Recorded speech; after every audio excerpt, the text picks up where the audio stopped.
វីដេអូអត់មកទឹកក៏ចែកវីដេអូអត់ពីទឹកក៏ចែកឥឡូវនេះយើងមកមើលពីការអត់ពីទឹកទៅលើប្រភេទតសៃសក់ដែលមាំសំពងផ្កាចាបែបនេះខ្ញុំជឿជាក់ថាតាមភូមិសម្បូរណាបងប្អូនហើយស្ងួតហត់ហែងដោយសារអីសក់គាត់ប្រភេទនេះគឺគាត់មិនសូវប្រើបន្ទន់ទេ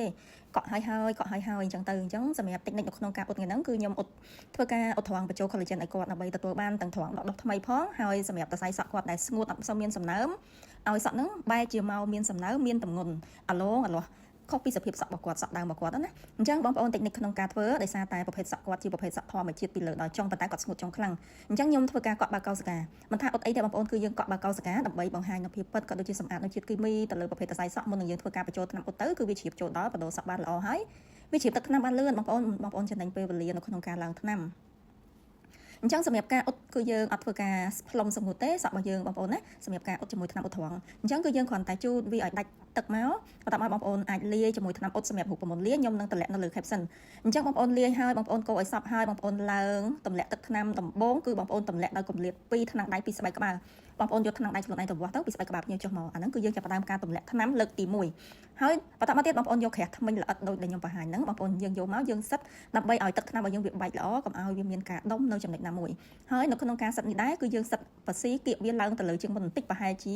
នៅសល់មួយថ្នាំដៃពីស្បែកក្បាលដែលយើងមិនតន់ឲ្យវាប៉ះដោយសារតែវាជាប្រភេទសក់ដោះថ្មីជាប្រភេទសក់ខ្ចីដែលវាងាយនៅក្នុងការចូលថ្នាំលឿនជាងប្រភេទសក់ចាស់អញ្ចឹងហើយជាមូលហេតុដែលយើងកុំលាបវាទុកសិនអញ្ចឹងនៅពេលដែលបងប្អូនលាបគឺទម្លាក់សក់ឲ្យដុំធំៗដូចខ្ញុំបង្ហាញអញ្ចឹងបងប្អូនណាកុំទម្លាក់ស្ដើងពេកនៅក្នុងការឡើងថ្នាំលើកទី1បងប្អូនទម្លាក់ដុំធំៗលាបឲ្យបានលឿនតាមដែលអាចធ្វើទៅបានកាន់តែលឿនកាន់តែល្អណាដើម្បីឲ្យថ្នាំវាធ្វើការតន់គ្នាអញ្ចឹងនៅពេលដែលបងប្អូនលាបសពអស់ហើយបងប្អូនហើយយើងក៏ធ្វើការសិតឆែកនៅពេលដែលបងប្អូនលាបសពថ្នាំអស់ភ្លាមនៅលើសក់គឺយើងសិតឆែកភ្លាមអត់តន់ផ្អាប់ទេណាចំណុចនេះមានន័យថាយើងសិតឆែកនៅកំឡុងពេលឆែកនេះគឺបងប្អូនទម្លាក់សក់ស្ដើងហើយបងប្អូនបំពេញនៅចំណុចខ្វះខាតដែលយើងចាក់លើកទី1យើងចាក់ធំអញ្ចឹងវាប្រកបជាមានចំណុចណាខ្លះដែលវាមិនតន់ប៉ះថ្នាំ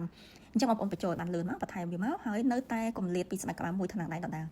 បងប្អូនធ្វើបែបនេះបំពេញទឹកថ្នាំបែបនេះរហូតដល់តែសក់របស់យើងហើយចំណុចសំខាន់មួយទៀតគឺបងប្អូននៅពេលដែលតំបន់ខាងលើចាប់ពីតំបន់ក្បាលរបស់យើងដែលវាប៉យដែលវាខ្ពស់បងប្អូនត្រូវលើកជើងសក់ឡើងដូចគ្នាដែរនៅក្នុងការលាបថ្នាំការពារកុំឲ្យវាប្រឡាក់ជាមួយនឹងស្បែកក្បាលភ្ញៀវរបស់យើង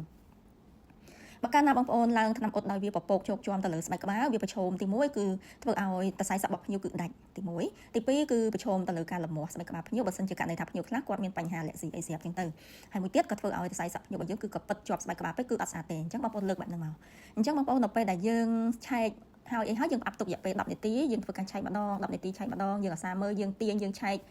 ឃើញថាវាយឺតវាយាល្អសັບទីកន្លែងអស់ហើយយើងក៏ធ្វើការលាងសម្អាតជាមួយនឹងទឹកស្អាតដោយមិនធ្វើការបន្ទន់ដោយមិនធ្វើការកក់សាប៊ូហើយបន្ទាប់មកយើងធ្វើការផ្លុំសម្ងួតសក់គាត់ប្រហែលជា80ភាគយើងក៏ចាប់ផ្ដើមចូលដល់វីដេអូឃ្លីបទី2បងប្អូនចាំតាមដានជាមួយនឹងវីដេអូទី2បានតាក់ទងជាមួយនឹងការបញ្ចូល collagen បន្តទៀតដោយសារតែបើសិនជាខ្ញុំធ្វើតែមកវីដេអូមកវាវែងខ្លាំងបងប្អូនវែងខ្លាំងណាស់អញ្ចឹងយើងពិបាកមើលអញ្ចឹងខ្ញុំប្របែកវីដេអូភាគទី2